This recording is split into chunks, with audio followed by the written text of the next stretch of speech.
I've been reborn. As a supplier of cutting-edge tech, drones can launch missiles. Tanks are equipped with electromagnetic cannons. Accidentally, I became a big shot. I haven't even processed it yet. My ex-girlfriend walked in. She passed the civil service exam, broke up with me. I begged her on my knees last time. This time, I just handed over the bill. 3 years of tuition, living expenses, and medical bills totaling 34,100 yuan. Back in 2000, that could buy you an apartment in Qingcheng. She called me less than a man. I laughed. Can't remember the anniversary. You say I don't love you. But the accounts are clear. You say I'm disgusting. The double-standard dog left crying. I turned around and called my best buddy. Those 2 drones Dong Botao blew up. I think I was the one who sold them. He doesn't believe me, thinks I'm delirious from a fever. Next second, the team captain walks in and detains his 186. Because the speed gun couldn't measure his speed. On camera, the car just zooms by like the wind. I casually mention a layer of stealth coating. Radar waves are completely absorbed. Captain was stunned. Next day, above the civil aviation test zone, a custom drone without a tail looking like a triangular kite, then flies a loop around the test zone's airspace. Tracking radar stays blank throughout. Only visual lock available. Thrown off in 2 seconds at 3.5 Mach. Even faster than the world's fastest civilian aircraft. Test zone chief orders a full investigation personally. Dig everywhere to find it. But I'm still in the shop repairing. A smart water gun brought in by a lady. Fixed in 3 minutes. She didn't leave, leaned in closer. Ask me directly. Heard you've got the magic paint that can evade speed detection. I play dumb and pretend not to understand. Her smile looks even more valuable. She says, let's talk. I firmly refuse. Turn around. Department captain personally leads the team. Takes samples of all my paint in the shop.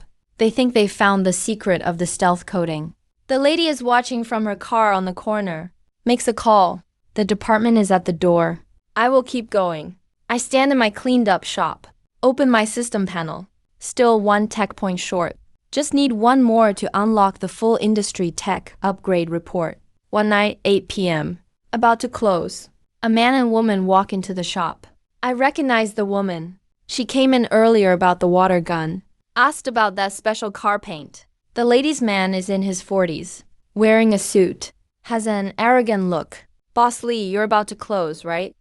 How do you know my last name is Lee? The lady covers her mouth and laughs. Who doesn't know your family in this area? Payphone Boss Lee. The man steps forward. Lowers his voice. My name is Jia Yulei. Her name is Yang Yulan.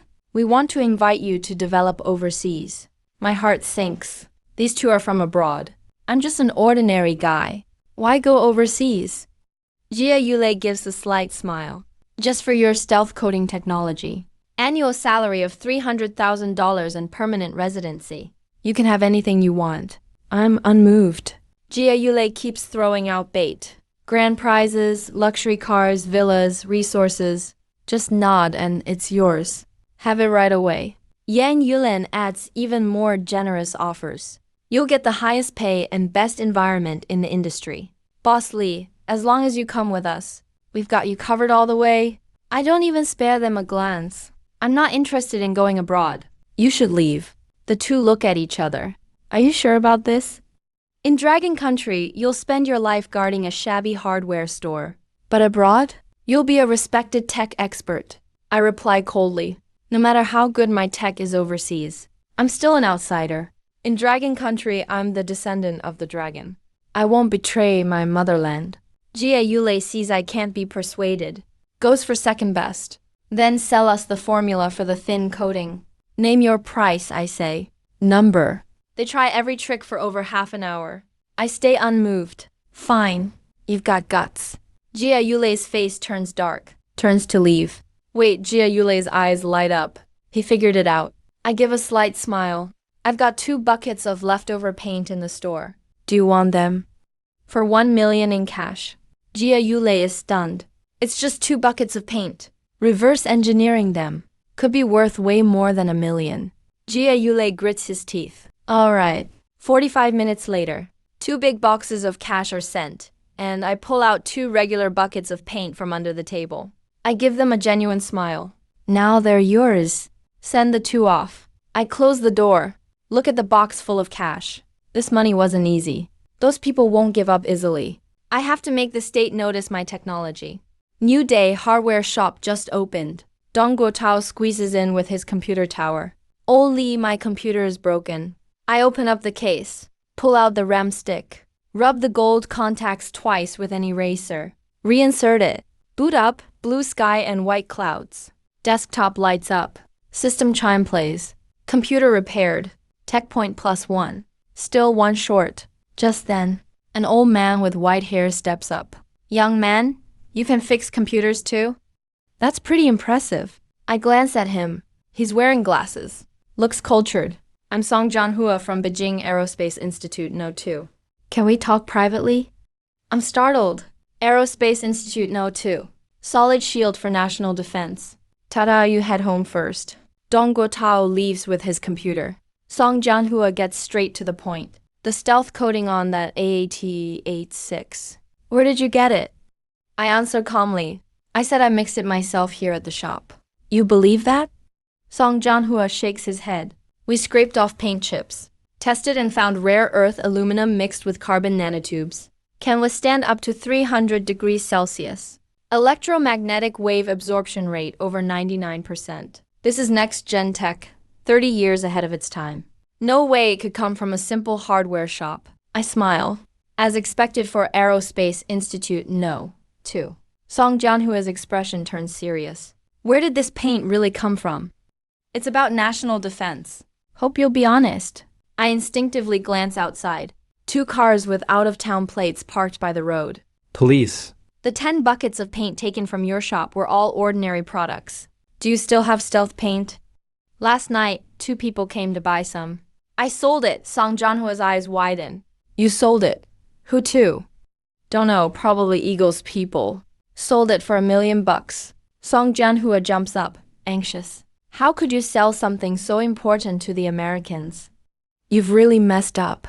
That angry shout startled the people outside. Everyone rushed in and surrounded me. Song Jianhua was shaking with rage. You're betraying your country. I wasn't afraid at all. I stared straight at him. Calm down first. Professor Song asked everyone else to leave. Let me show you something. I led Song Jianhua to the backyard. A huge object was covered with a plastic sheet. I pulled back the plastic sheet. A fighter jet appeared right in front of us. Song Jianhua's pupils contracted sharply. His breath stopped. What is this? An unmanned stealth fighter jet. 2 seconds later, Song Jianhua smiled. Jolly, your model looks so realistic. I shook my head. It's not a model. It's an actual fighter jet. I brought out the control console. I started operating it with my fingers. A pale blue stream flowed out from beneath the jet. It took off vertically and hovered in midair. Then, like a streak of silver lightning, it shot across the sky, leaving only a fleeting shadow behind. Song Jianhua gasped in shock. Meanwhile, Wang Yang, a pilot of the Northern Theater Command, was flying a Su-27 on patrol. Suddenly, the stealth jet appeared ahead again. 81,101 reporting. Unknown object spotted. The atmosphere in the fighter command center instantly grew tense. Wu Shan, commander of the Theater Air Force, looked grim. He ordered 81,101 to attack. Make sure to shoot down the target. Wang Yang pressed the launch button. A PL-8 short-range missile shot straight at the target. Just as the missile was about to hit, that fighter jet performed an impossibly tight turn that defied physics. And the missile missed. Wang Yang refused to accept it. He fired another place missile. The opponent made another almost perfect maneuver, turning easily and dodging. He used up all his combat missiles. He even fired his cannon for intimidation. A burst of 30mm rounds streaked across the sky. The opponent always managed to adjust its position within millimeters, rendering all attacks ineffective. Blue flames spewed from the tail of the jet. It accelerated instantly to a despairing speed. It completely disappeared from view. Wang Yang's hand holding the control stick started to tremble. He was flying the most advanced Su-27 in China. Now he felt like a clown. Qiguang hardware store. Song Jianhua watched the jet land vertically and steadily. His body trembled uncontrollably. His Nokia phone rang.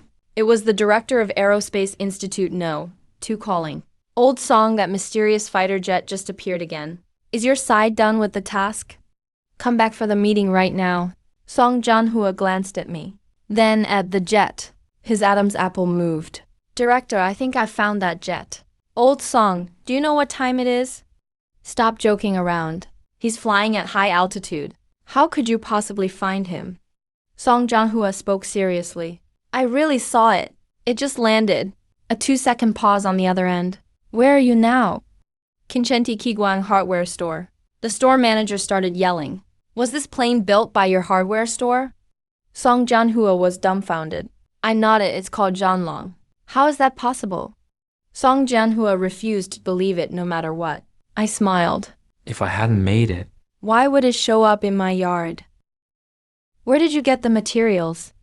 Especially the stealth materials. They're not available in the country. I opened the system panel. Only one tech point left. Then I can unlock the industrial survey report. Right then, a Santana stopped at the entrance. Du Shaowan and a man walked straight into the store. My face darkened. What are you doing here? The man glanced around. His expression was arrogant. Shaowan, this is the hardware store your ex-boyfriend runs. There's not even an air conditioner. So shabby Du Shaowan clung to his arm. Brother Bing works for the Bureau of Industry and Commerce. He's in charge of this area. I glanced at Tang Bing. The job of the Bureau of Industry and Commerce is to serve merchants, not to abuse power for your own prestige. Tang Bing's face changed. Do you believe I can close your shop tomorrow? Song Janhua's mouth twitched. He was in the middle of discussing a matter of national defense. These two dared to interfere. Tang Bing pulled out a handheld computer from his pocket and handed it over. I heard you're the best at fixing things around here. Can you fix this? If you can fix it, I'll let today go. If you can't, it's fraud. Tomorrow I'll close your shop. I took it, opened the circuit board. It was broken, took less than 2 minutes. Fixed it, the notification sounded. Repaired the handheld computer. Ruined the user's show-off moment. Tech point +1. Exactly 30 tech points. I can unlock the industrial survey report. I put the handheld computer back on the counter. It's fixed, you can leave now. Tang Bing was stunned. He tried several people and none could fix it. I solved it in 2 minutes. Du Shaowan was unconvincedly Yun's. You just got lucky. You'll never be better than Brother Bing. His minimum future will be department-level official. And you'll always just be a private business owner. Song Janhua couldn't take it anymore. So what if he's just a department-level official?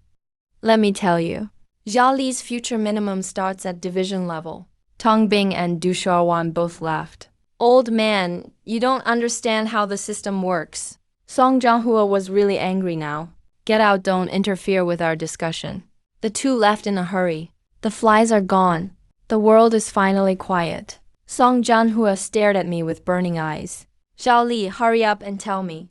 Where did you get the materials to build the fighter jet? I opened the system panel. Redeemed the industrial survey report. Right then. 3 military vehicles arrived in a rush. Wu Shan, Air Force Commander of the Northern Theater Command. Yan Jin, Director of Aerospace Institute No. 2. Zhang Guoqiang, Director of 601 Institute. Ace pilot Wang Yang walked quickly into the store. Wang Yang stared at the jet with sharp lines in front of him. His whole body trembled uncontrollably. It's him, definitely him. Wu Shan turned toward me. Comrade Zhao Li, where did you find these special materials? I took out the industrial survey report from the drawer. My major in college was mechanical manufacturing. I've been gathering and compiling this since my senior year. Now I'm handing it over to the state. Song Janhua grabbed it first. As if he had found a treasure. Wu Shan started breathing heavily.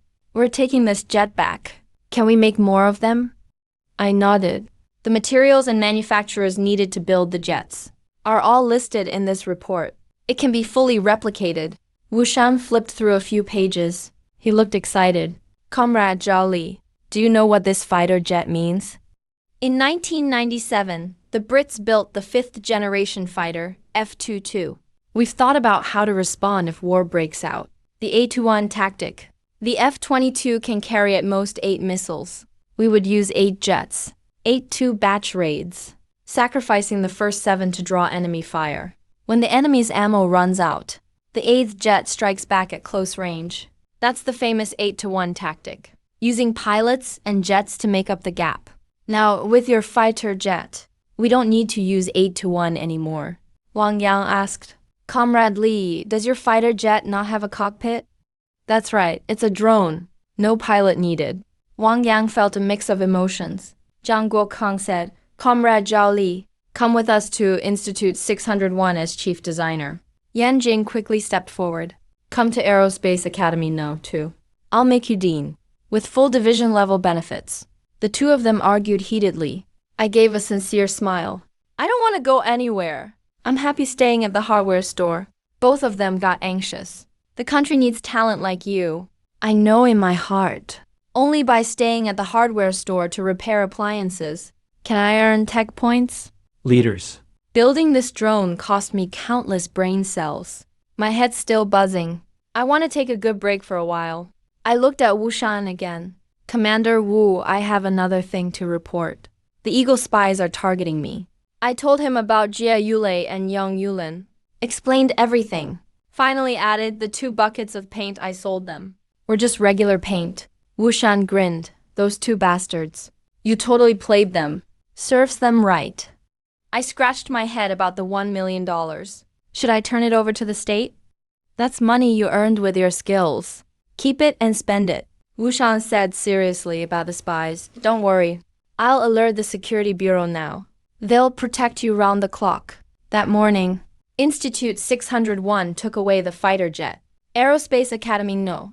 2 got the stealth coding formula.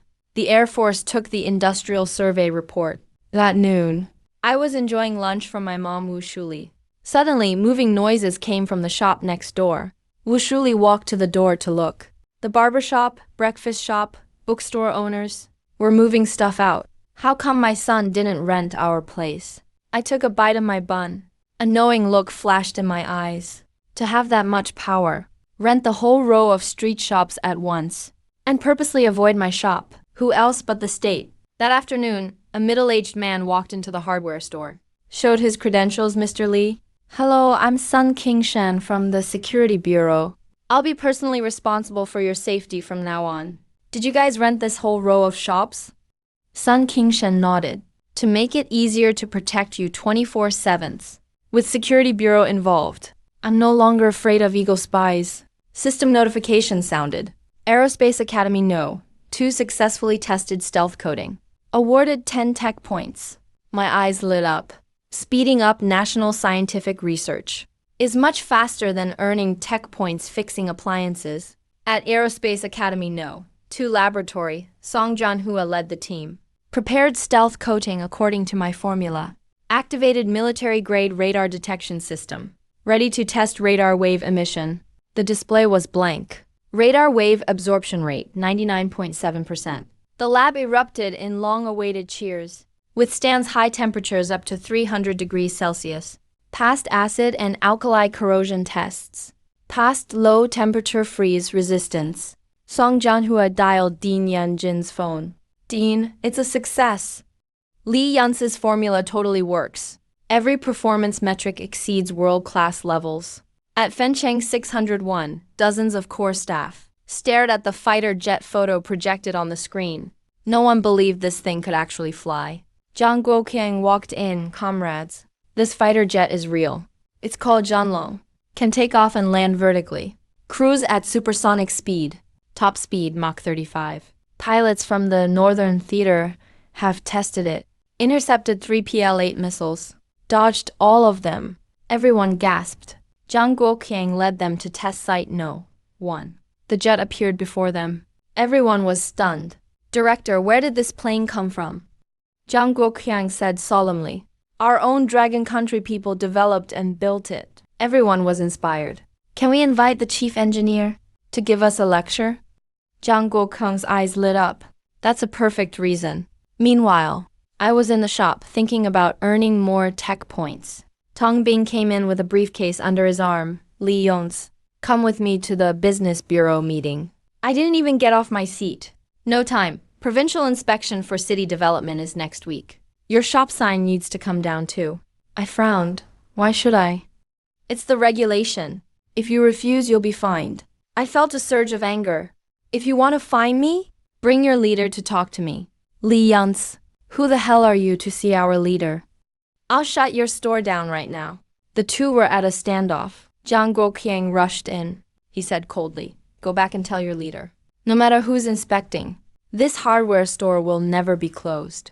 Anyone with objections, call me. Tong Bing had never seen anyone so bold. He tossed out, just you wait, and left quickly. Zhang Guoqiang turned to me. His face was full of smiles. Comrade Li, I'd like to invite you to Institute 601 to explain the technical principles to everyone. I got in Zhang Guoqiang's Audi. Du Xiaowen, working for the city project on the roadside, glanced in this direction. That guy in the Audi looked like me. But he quickly dismissed the thought. He's just a small business owner, no way he'd ride in an Audi. 2 hours later, I arrived at Institute 601's test site No. 1. All staff lined up to welcome Zhang Guoqiang. Introducing, this is Mr. Li Yunce, the designer and maker of Zhanlong. Everyone was stunned. There was still a touch of youthfulness on my face, like a freshly graduated college student. Voices of doubt kept rising. An elderly researcher with graying hair shook his head. Developing a fighter jet is a massive systematic project. How could one person possibly do it? I swept my gaze across the crowd. I heard that the 601 Institute is working on developing a third-generation jet. But when it comes to the aircraft engine, and a few core areas like the fly-by-wire flight control system, you've run into bottlenecks. Right? No one answered. There's been no breakthrough for a long time. Not because you lack ability, but your thinking has been boxed in. Someone immediately retorted, we study foreign journals every day. How can you say our thinking is the problem? I looked directly at him. Because you keep treading the same old path as others.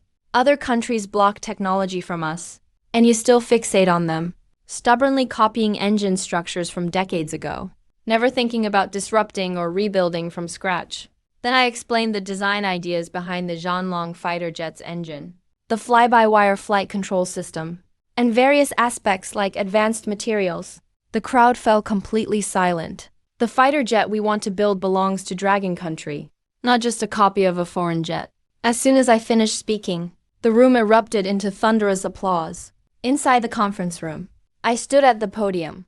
Today, I'd like to talk to everyone about 6th-generation fighters. Someone couldn't help but speak up. Mr. Li, we haven't even built a 3rd-generation jet yet. Isn't it too early to talk about 6th-generation planes now? I looked up at him. Too early? The Eagle's F-22 is already showing off over the Pacific. If Dragon Country sticks to the usual path, chasing one generation at a time, we'll only fall farther and farther behind. Next to the new jet model, I wrote out the words unmanned in big letters. The first direction for the 6th-generation fighter is to completely break free from the constraints of manned flight. A drone can withstand a 20 grams overload, can fly continuously for 24 hours, and there's no need to worry about the pilot's life or death. Everyone gasped. The second direction is intelligent stealth, so the fighter can sense enemy radar frequencies itself and automatically adjust the material of its coating. The third direction is multi-role capacity, responding to all domains. The weapon bay can switch modules, load missiles, and it's a fighter jet, load bombs, and it's an attack aircraft. A voice sounded from the corner. But we're still struggling to figure out even the 3rd-generation jet. How can we leap straight to the 6th generation? How are these practical issues going to be solved? I looked at them intently. If you're afraid of difficulties, if you always stick to the same old methods, then our national defense will never rise. If we don't catch up now, then 10 years or 20 years from now, our children and grandchildren will have to live under someone else's suppression.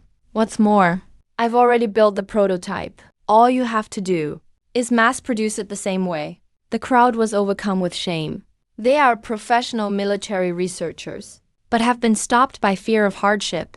Near the outskirts of the capital, at an Air Force training base, top pilots from 5 theater commands all gathered together. When I appeared at the podium, they all froze. Weren't we supposed to have an aircraft engineer lecture us? Why is it just a kid? I threw out a sharp question, facing the Eagle's F-22. Does the 841 tactic really work? The calm disappeared from the pilots' faces. I believe it can work perfectly. Zheng Junrong, a pilot from the Eastern Command, stood up to answer. The F-22's stealth on its sides has vulnerabilities. We could deploy 8J-8 south, 4 pairs in double formation and spread out horizontally. Even if the first 7 are all taken out, the 8th would still take it down. Voices of agreement echoed throughout the classroom. I nodded and looked around. Anyone else want to speak? Wang Yang, a pilot from the Northern Command, slowly stood up. Personally, I don't think the A-for-1 tactic is feasible. Wang Yang, what do you mean? Encouraging the enemy and dampening our own morale. Wang Yang took a deep breath. I'm not afraid of battle. Some time ago, while piloting a Su-27 on patrol, I encountered an unidentified stealth fighter. I gave chase with everything I had, used up all my ammo, and couldn't even touch its fuselage. Its speed hit Mach 35. The radar couldn't lock on at all. The classroom fell silent. Wang Yang looked at me. No matter where that fighter came from, I always believe that Dragon Country scientists will definitely build an advanced fighter of our own. I spoke up. You're right. It won't be long before we have the Eagle worrying about whether to deploy the 8-for-1 tactic against our fighter. But I don't agree with the 8-for-1 strategy. It takes as much gold as a pilot weighs to train one pilot. If an aircraft is destroyed, it can be rebuilt, but a pilot cannot be sacrificed. I looked around at the pilots with burning eyes. Fighting for our country is your duty, but we will make sure to forge you the sharpest sword as soon as possible. That day, what was originally a half-day course was extended to a full day at the pilot's strong request. I returned to Qingcheng. When I arrived at the hardware store, my heart sank. On the rolling shutter, a striking white sealing notice stood out. It bore the red seal of the Bureau of Industry and Commerce. I turned to Sun Tingshan. Someone is abusing their power. Doesn't the National Security Bureau care? Sun Tingshan laughed. That notice was put up on purpose by Tang Bing. If he dares make Mr. Li unhappy, then he's making us at National Security unhappy. Now that he's put up the notice, we have a reason to deal with him. At the same time, in the office of Qingcheng's Bureau of Industry and Commerce, Tang Bing was gloating over the phone with Du Xiaowan, looking very pleased with himself. The office door was kicked open. Director Peng Ji walked in, his face dark as thunder. Tang Bing, who told you to seal Qiguang hardware store? Tang Bing shuddered in fear. Peng Ji pointed right at his nose. From now on, you're transferred from this position. Go home and reflect. He had just received a call from the province, directly questioning if he even wanted his directorship anymore. And all of this was clearly heard by Du Xiaowen through the phone that hadn't been hung up. His mind went completely blank. Why would sealing Li Yunce's hardware store make the Director of Industry and Commerce so furious? Half an hour later, Peng Ji, along with several subordinates, hurriedly arrived at the door of Qiguang hardware store. He personally tore off the notice. Boss Li, I'm truly sorry. It's my poor supervision. He offered me a cigarette. I didn't take it. Director Peng, some people in your bureau are throwing their weight around. It's really out of hand, getting paid by the state, but not actually helping businesses. Instead, abusing their power and settling personal scores. Peng Ji nodded repeatedly. Yes, I've already severely disciplined Tang Bing. I still look displeased. Just a transfer? Should we check if he's ever taken bribes or taken advantage at work? Abuse of power for personal gain. Peng Ji felt a sudden jolt in his heart. I'm really out to destroy Tang Bing. But all of a sudden, he realized something. When the provincial leader called, they specifically mentioned Qiguang hardware store. That means my background is definitely unusual. Boss Li, don't worry. I'll get to the bottom of this. Strict investigation and punishment for any illegal or disciplinary violations. I nodded. Sun Qingshan, who witnessed the whole thing, looked a little surprised. Honestly, I'm just a recent college graduate, only a year out. Soldier Li Cheng. 3 spectrometers at the Life Research Institute ran simultaneously, testing paint shipped back from Dragon Country. Mr. Richard tested it 3 times. The results were exactly the same. It's just ordinary acrylic resin paint for civilian use. Radar absorption rate is less than 1. Richard's face changed from pale to purple with anger. It's impossible. Sacrifice 2 agents. Spent $1 million and got 2 buckets of regular paint. The test report was placed on British Defense Minister Allen's desk. $1 million. Just bought 2 buckets of ordinary paint from a Dragon Country neighborhood hardware store. That kid from Dragon Country named Lee Young Kai actually dared to mess with us. Notify the overseas action team. Make sure he disappears completely. Dragon Country, Chincheng City. Kiguang hardware store. Achoo! Achoo! I sneezed loudly twice in a row. Dong Guotao gulped his drink nearby.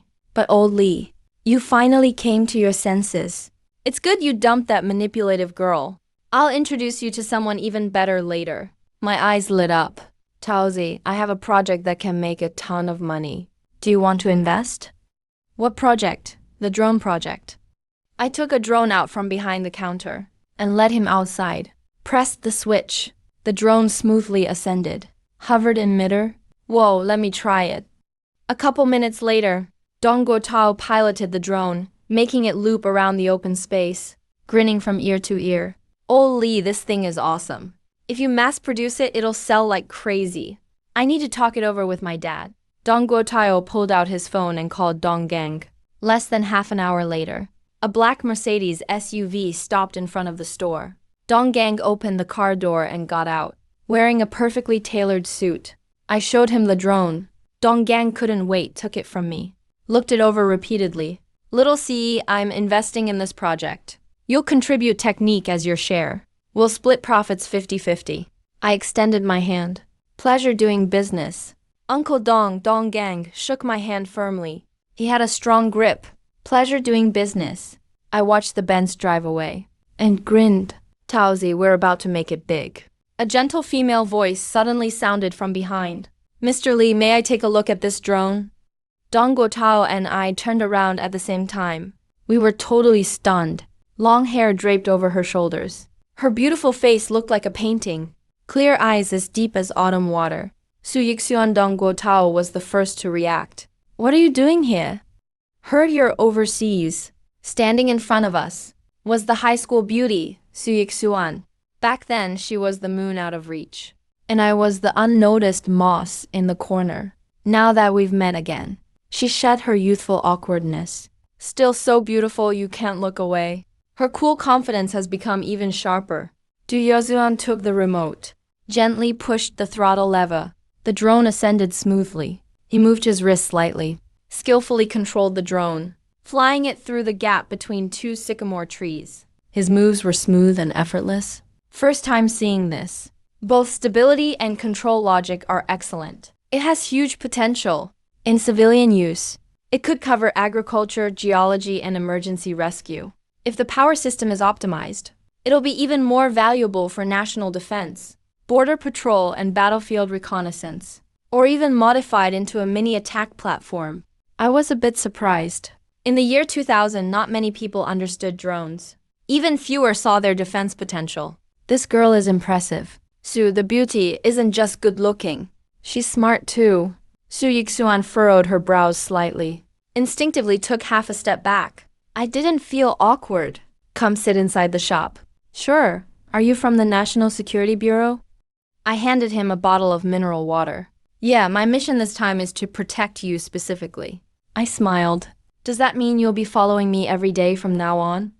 24-hour protection for your safety. Spending every day with such a beautiful woman. The country is treating me too well. Su Yixuan frowned slightly. A barely noticeable blush appeared on her cheeks. We have a work relationship. Please don't confuse it. But I think even a work relationship can lead to something more. A crack appeared in Su Yixuan's icy demeanor. Her ears quietly turned red. In the end, she just couldn't handle it. She found an excuse to go back to her own office. In the evening, I came home for dinner. My mother, Wu Shuli, put a piece of braised pork in my bowl. Zhao Siyi, your Aunt Wang introduced you to a girl. She's a nurse at the Central Hospital. You're meeting at People's Park at 9 a.m. tomorrow. I hesitated for a moment, Mom. Right now, all my attention is on the store. I don't want to date for now. Wu Shuli looked displeased. You're already 25. If you keep delaying, you'll be an old bachelor. I couldn't resist, so I nodded helplessly. The next morning, I arrived at People's Park, right at 9 o'clock. A girl in jeans walked over slowly. Hi, I'm Zhang Ningning. The atmosphere was a bit awkward. Zhang Ningning broke the silence first. Honestly, I'm here today. mainly to give my family an explanation. I used to date a guy in college. It's long distance, and my family never really approved. I'm shocked you came to a blind date with a boyfriend. Funny enough, same here. Just trying to deal with my family. That's great then. I'll just tell my mom. Our personalities don't match. That way, it's easier for both families. It only took about 5 minutes. We each went our separate ways. I was about to head back to my hardware store. My phone rang. It was Dong Guotao calling. Old Lee has an important dinner tonight. Secretary of Lizentown is hosting. It's about our factory project. 6 p.m. at Shaoqingqing restaurant. I agreed right away. Back at the hardware store, I told Sun Kingshan about the dinner. Sun Kingshan, looking serious, said, just to be safe, Su Yixuan will go with you. She pretend to be your girlfriend. I could barely keep a straight face. Will Yixuan agree to this? It's an assigned task. She has to do it. When Su Yixuan got the task, her eyes froze for a second. In her mind, she pictured my slightly stubborn face. Her Adam's apple moved involuntarily. She walked into the changing room with a cold look. Half an hour later, she changed into a simple black dress. Her long hair was loosely tied up, no longer in her combat gear, but still giving off a cold, unapproachable vibe. But when we walked together, I teased Sue the beauty without fear. Can you loosen up a bit? You look like I owe you 8 million or something. Su Yixuan glanced at me sideways, clenched her fists, didn't respond. Shaoqingqing restaurant was brightly lit. Lizentown's secretary, Zhang Peng, and Mayor Ding Bo were already waiting in the private room, with 2 female staff members, Zhao Qing and Du Xiaowan, who just started her job. Zhang Peng lifted his teacup, took a sip and said, tonight we're hosting a big boss. He's investing in a factory in our town. You should toast him a few more times. And secure this project. Du Xiaowan sat to the side, but her mind was wandering. Tang Bing got fired from his job. He asked for the reason, but not a word was said. She could only guess. It probably had something to do with Kiguang hardware store. Could it be that Li Yunce really does have powerful connections? What's on your mind, Xiaowan? Zhang Peng glanced at her. When that boss arrives, be alert. Do your best. Du Xiaowan hurriedly forced a smile. Okay, Secretary Zhang. Just then, the private room door opened. Dong Gang walked in with Dong Guotao. Then I walked in. Du Xiaowan's smile froze on her face. I glanced around the private room and saw my ex-girlfriend. Du Xiaowan was sitting next to the secretary, holding a teacup. Her face was pale as paper. A hint of a smile appeared at the corner of my mouth. Interesting. Dong Gang smiled and shook hands with Zhang Peng. Sorry for keeping you waiting, Secretary Zhang. This is Li Yunce, my business partner, and the tech lead on our drone project. Zhang Peng's eyes lit up. He quickly got up and shook my hand. Boss Li, so young and talented. Welcome, welcome. Du Xiaowan sat in the corner, her teacup trembling in her hands. She never dreamed that the big boss Secretary Zhang mentioned was Li Yunce, the very ex-boyfriend she once looked down on, the one she thought running that shabby hardware store was going nowhere, the one she took Tang Bing to insult, just a small business owner. Zhao Qin stood up to pour drinks. Boss Li, come sit over here. I didn't rush to sit down. I looked at Du Xiaowan, smiled and said, Clerk Du, we meet again. Zhang Peng was taken aback. You two know each other? I replied calmly. Ex-girlfriend. The room instantly fell silent.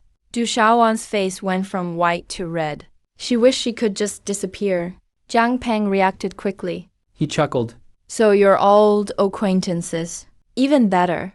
That's fate. He glanced at Du Xiaowan, with a warning in his eyes. Du Xiaowan forced out a smile. Raised her glass. Li. Boss Li, I was wrong about things before. Let me drink to you. I looked at her but didn't raise my glass. Let's not bring up what happened before, Clerk Du. You're a public servant now. Just take good care of business owners. My words were polite, but each line was like a slap to her face. Her hand holding the glass froze in midair. It was extremely awkward. Zhao Qing quickly tried to smooth things over. Come on, come on. Boss Li, let me toast you first. The dinner officially began. Zhang Peng and Ding Bo took turns offering toasts. The atmosphere was lively. Du Xiaowan sat in the corner, unable to say a single word. She watched as everyone focused on Li Yunce. Heard Secretary Zhang calling him Boss Lee so warmly. She remembered all the things she'd said. You'll always just be a small business owner. You're not good enough for someone working in the government. Now she's the one in the system, but still doesn't even qualify to toast him. I had a few glasses of wine. Su Yixuan quietly kept refilling my drink and passing me food. Her actions so natural, she seemed like a real girlfriend. Zhang Peng joked, "Boss Lee, your girlfriend is gorgeous." I just smiled, didn't deny it. Su Yixuan's face remained expressionless, but her ears quietly turned red. Du Shaowan saw all this, her nails digging into her palm. After the dinner, Zhang Peng personally walked us to the door. Du Shaowan stood at the very back, watching as I was surrounded by everyone, leaving the restaurant. Watching the woman named Su Yixuan, holding my arm. Watching the black SUV as it drove me away into the night. Zhao Qian leaned in and whispered quietly to Zhao Wen, "What does your ex-boyfriend do? Why such a big show?" Du Shaowan didn't answer. He was standing under the streetlight. The wind blew by. He shivered from the cold. He suddenly remembered the day they broke up. The last thing I said, "The owner of the small hardware store you look down on now will be out of your league in the future." Turns out he wasn't just saying harsh words. He really meant it. In the car, Su Yixuan released my arm and went back to his cool, aloof look. I looked at him and smiled. "Su, the beautiful woman, your acting just now was pretty good." He ignored me. And looked out the window. His ears were still a bit red. I opened the system panel. My tech points were still growing.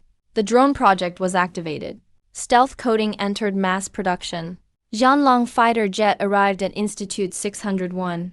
Bingjiang spent $1 million to buy 2 buckets of regular paint from me. The Ministry of State Security provides 24-hour protection. The high school beauty became my personal bodyguard. I thought life would just go on like this. Fixing appliances, saving up tech points, flirting with the goddess. But trouble never skips a beat. Banquet hosted by Secretary Zhang Peng from Lizzie Town at Shaoqinqing Restaurant. About the drone factory project. I pushed open the door to the private room and saw him at a glance. Du Shaowan's ex-girlfriend sat beside the secretary, holding a teacup, her face pale as a sheet, introducing with a smile. "This is Li Yance, the technical core of Boss Li's project." Du Shaowan's hands were shaking. He never expected. The big boss Secretary Zhang mentioned was the very one he once despised. His ex-boyfriend running a shabby hardware store with no future. I didn't look at him directly and spoke coldly. "I thought we were here to talk about building the factory tonight. Since there are unrelated people present, let's talk another time." I turned around and walked out. Zhang Peng got anxious. "Chase after me, young man. Don't be in such a hurry to leave. I'm treating you to dinner out of goodwill. You're really not giving me any face." Dong Guotao rolled up his sleeves to argue, but Donggang held him back. Su Yixuan stood by my side. His eyes had gone cold too. Just as Zhang Peng was about to explode, a figure suddenly appeared at the private room door. Peng Ji, director of the Qingcheng Municipal Bureau of Industry and Commerce. He was just passing by. But when he saw my face, his eyes lit up. He quickly walked in and reached out both hands proactively. "Ah, Mr. Li. I never expected to meet you here." After the hardware store incident, Peng Ji has always had me on his list of people who must never be offended. No day is better than today. "Tonight, you must honor us with a drink. Let's have a drink together." I nodded, sure. Peng Ji was overjoyed. He even took a step back and made a pleased gesture. I turned and said to Donggang and his son, "Uncle Dong, Taozi, let's go. Let's drink with Director Peng." A strange look flashed in Donggang's eyes, but he nodded. Peng Ji's power and connections are nothing a small town secretary can compare to. Before Dong Guotao left, he didn't forget to give Zhang Peng and Du Shaowan a contemptuous look. Everyone disappeared at the doorway, leaving only an awkward table and Zhang Peng's darkened face. He glared furiously at Du Shaowan. "You'd better explain to me. What exactly is your relationship with Li Yance? Do you know that because of you, our town lost a huge project?" Du Shaowan trembled from being yelled at, and tears welled up. That ex-boyfriend she once looked down on now held no regard even for her superiors. Even the bureau director treated him with respect. He recalled the day they broke up. The last thing I said. The owner of the small hardware store you look down on now will be out of your league in the future. Turns out he wasn't just saying tough words. In the VIP private room, Peng Ji personally pulled out the chair by the main seat. Mr. Lee, please sit here. I didn't refuse and sat down conveniently, patting the seat next to me. Yixuan, sit here with me. Su Yixuan hesitated slightly, but sat down without a word. Peng Ji said with a smile. Those two township officials spoiled your mood, Mr. Lee. I'll have someone teach them a lesson later. I didn't hide it. I was planning to start a high-tech project and just spoke with people from Lizzie Town to discuss the location and construction of the factory. Don't worry about selecting a site for the factory. Leave it to me. I'm familiar with all the industrial land around Qingcheng. Procedures like business registration and tax filing, you don't need to handle yourself. I'll have a specialist from the bureau take care of the entire process. As soon as he said this, the chopsticks in Dong Gang's hand paused for a moment. He had spent decades navigating the Qingcheng business world, dealing with various departments, always having to put on a smile and work himself to exhaustion. But the director in front of him was actually going out of his way to pave the way for Li Yan's. Dong Guodao's eyes widened even further. He remembered how he used to beg the bureau for a business license and would still have to wait half a month. The atmosphere of the dinner became increasingly lively. I noticed Su Yixuan had barely touched her food, so I used the serving chopsticks to pick up a piece of steamed fish. After carefully removing the bones, I put it in her bowl and told her to try it. This one has no bones. This scene, witnessed by everyone, immediately drew a wave of praise. Mr. Lee is truly thoughtful and considerate. Du Yuxuan lowered her head, looking at the fish that had suddenly been placed in her bowl. She just felt awkward all over. The tips of her ears turned slightly red. After several rounds of drinks, the dinner ended in a harmonious atmosphere. Peng Ji personally saw us to the restaurant entrance, holding my hand and refusing to let go. I'll arrange the matter with the land first thing tomorrow morning. I'll notify you as soon as I have news. Donggang drove us to the entrance of the residential complex. Dong Guotao followed us out of the car, pulled me aside, and started whispering, "Old Li, be honest with me. When exactly did you and Su Yixuan get together?" I smiled and said, "What do you mean, got together? She's just pretending to be my girlfriend." Dong Guotao scoffed, rolled his eyes and said, "Who'd believe that? Why would she pretend to be your girlfriend for no reason? Do you think I'm a 3-year-old? Old Li, better be careful. Su Yixuan has the kind of gaze that could kill. Don't just take anything because you're desperate." I couldn't be bothered to respond to him. As the night deepened, the pedestrians on the street had already dispersed. Only a few old streetlights remained, emitting a dim yellowish glow. Moonlight fell on Su Yixuan, outlining her slender silhouette, facing such a beautiful woman. It would be strange if my heart didn't flutter. Thanks for helping me deal with the dinner tonight. It must have been hard on you. I noticed you barely ate anything earlier. On the way back, do you want to find a place to grab a bite? Su Yixuan's expression remained unchanged. I'm not hungry. Suddenly, a piercing roar of an engine was heard. A van, with a violent momentum that seemed to tear through the air, rushed out from a side intersection behind us. The headlights were blinding, making me feel a bit dazed. In the next second, the van suddenly accelerated, charging straight at me. Watch out. Years of secret agent training allowed Su Yixuan, in this moment of crisis, to burst forth with incredible strength. She grabbed my wrist and pulled me to hide behind an old sycamore tree by the roadside. I stumbled toward the side of the road. The moment my feet left the spot, a deafening bang rang out. The van slammed hard into the tree. The sycamore tree, as thick as a bowl, blocked the fatal blow for us. The trunk snapped with a loud crack, crashing to the ground. The front of the van was severely deformed, glass shards flying everywhere. The violent impact made my head buzz. Before I could regain my composure, the side door of the van slid open. 4 men wearing black balaclavas filed out one by one, holding dark handguns in their hands. "This is bad," Su Yixuan hissed, pulling me to roll behind a concrete flower bed by the roadside. At the same time, her right hand reached for her waist like lightning, and a handgun was already in her grip. Bang, bang, bang. The other side opened fire first. Bullets hit the concrete edge of the flower bed. sending up a trail of sparks. Stay down and don't move. Using the flower bed as cover, Su Yixuan quickly peeked out to aim and pulled the trigger. Bang! The man in black leading the charge fell to the ground. I hid behind the flower bed, my heart pounding so hard it felt like it would burst out of my chest. Sun Qingshan had said foreign forces would use any means necessary to target me. I previously thought the Ministry of State Security was overreacting, but now, the broken trunk, the deformed car, and the body on the ground all served to tell me that I almost died just now. I instinctively looked at Su Yixuan beside me. She was exceptionally calm. Her stance while holding the gun was both cool and sharp. A man in black took advantage of Su Yixuan's reload, crouched down, and circled to the other side of the flower bed. His gun was pointed straight at me, a sinister smile creeping onto his face. Die! Watch out! Su Yixuan caught him in her peripheral vision, and without the slightest hesitation, lunged over and pinned me firmly beneath her. The bullet grazed Su Yixuan's arm, sending a trail of blood splattering onto my face. The warm sensation made my whole body freeze, making it almost impossible to breathe. Su Yixuan let out a muffled groan, but she didn't flinch at all. She fired back and hit the man in black in the shoulder. At the critical moment, several SUVs came speeding towards us. One of them went straight for the man in black, knocking him flying. Sun Qingshan, leading a dozen MSS agents, jumped out of the vehicles. Don't move, drop your weapons. The agents, holding shields, quickly formed a tight perimeter.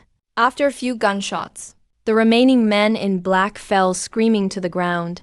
The crisis was over. I finally snapped out of it. I was about to push myself up from the ground, but suddenly felt the weight on top of me. Su Yixuan was still pressing down on me. I was too tense just now, having no time to notice it until now. Warm body heat was transmitted through our thin clothes, and her unique, crisp fragrance drifted into my nose. My heart suddenly skipped a beat. The heart that was racing from nervousness now became flustered for some reason. Su Yixuan seemed to realize something too, and slowly lifted her head, meeting my gaze exactly. The moment our eyes met, a subtle and ambiguous atmosphere filled the air. She was the first to react, a faint blush appearing on her cheeks. She tried to push herself up, but the effort aggravated the wound on her arm. A sharp pain shot through her, making her let out a soft hiss. Her body swayed. Careful. I quickly reached out and instinctively supported her waist. She bit her lower lip. Using my strength to slowly sit up, she tried her best to avoid my gaze. But those slightly reddened ear tips betrayed her current emotions. Sun Qingshan ran over quickly, seeing Su Yixuan's wound, while helping her with an emergency bandage. He ordered the people around him to head to the hospital. At the Qingsheng Central Hospital, the director and a medical team were already waiting at the entrance. Various examinations continued until the middle of the night. The results showed that I only had minor scratches. Su Yixuan's bullet only grazed her arm, without damaging any bone or muscle. Sun Qingshan stood in a corner of the corridor answering a call from his superior. The tone on the other end of the line was extremely stern. Protecting the doctor is our top priority. This time, someone almost got hurt. You can't escape responsibility. If there's any more mistakes, you should resign on your own. I'll accept the punishment. I'll guard Mr. Li's safety with my life. 7 a.m. Dragging my tired body, I returned home. I opened the door to find my parents preparing breakfast. Wu Shuli immediately came over, with a gossiping look on her face. You didn't come home last night. Did things go well with Zhang Ningning from the blind date? A few dark lines appeared on my forehead. Mom, you're overthinking it. I was at the hardware store working late last night. How's the blind date going? We're not a good match. We can't really talk to each other. A hint of disappointment flashed across Wu Shuli's face. Around noon, Su Yixuan walked into the hardware store. His complexion was still a bit pale, but his eyes carried the usual coolness. I put down what I was working on. Why are you back? Didn't the doctor tell you to rest for a few more days? Is your arm still sore? Su Yixuan was caught off guard by my sudden concern. His cheeks flushed slightly. It's nothing, just a minor injury. My job is to protect you. If I'm fine, I have to get back to work. He deliberately stepped half a step back. I followed by stepping half a step closer. Thank you for saving me last night. It's my duty. I curled my lips into a slight smile. So outside your duties, you don't have any personal feelings. Like worrying about me getting hurt. Su Yixuan felt a bit embarrassed. Pretending to be cool. Li Yans, please behave yourself. The doctor turned away to get him tea, water, and snacks.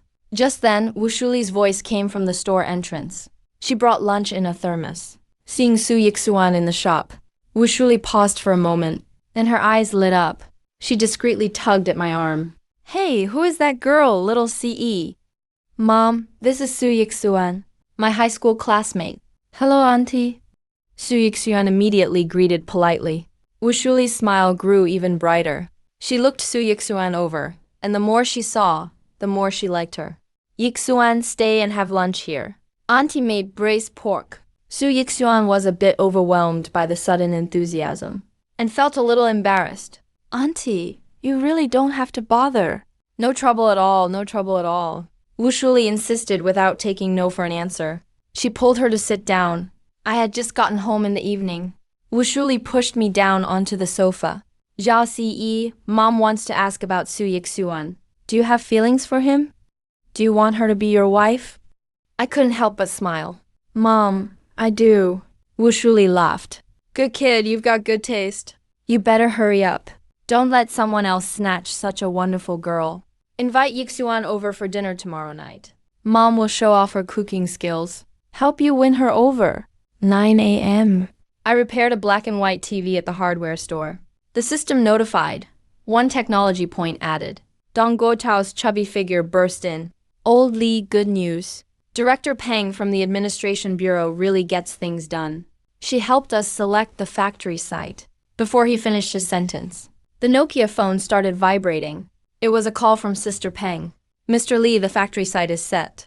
I've already arranged for someone to start the paperwork. I even helped you apply for tax exemption and subsidies. I exchanged a few pleasantries before hanging up. Dong Guotao pouted. She already told my dad. Is it really necessary to call you too? Of course it's necessary. Those in office understand social etiquette best. Dong Guotao replied with a sound, then quickly changed the subject. Old Li, let me tell you some good news. Du Shaowan messed up.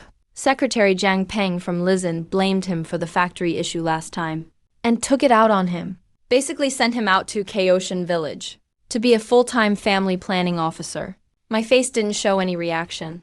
Kaotian Village has winding mountain roads. There's not even a decent road. He shouldn't expect to come back anytime soon. I just smiled and didn't respond. The sun was gradually setting in the west. I looked at the wall clock.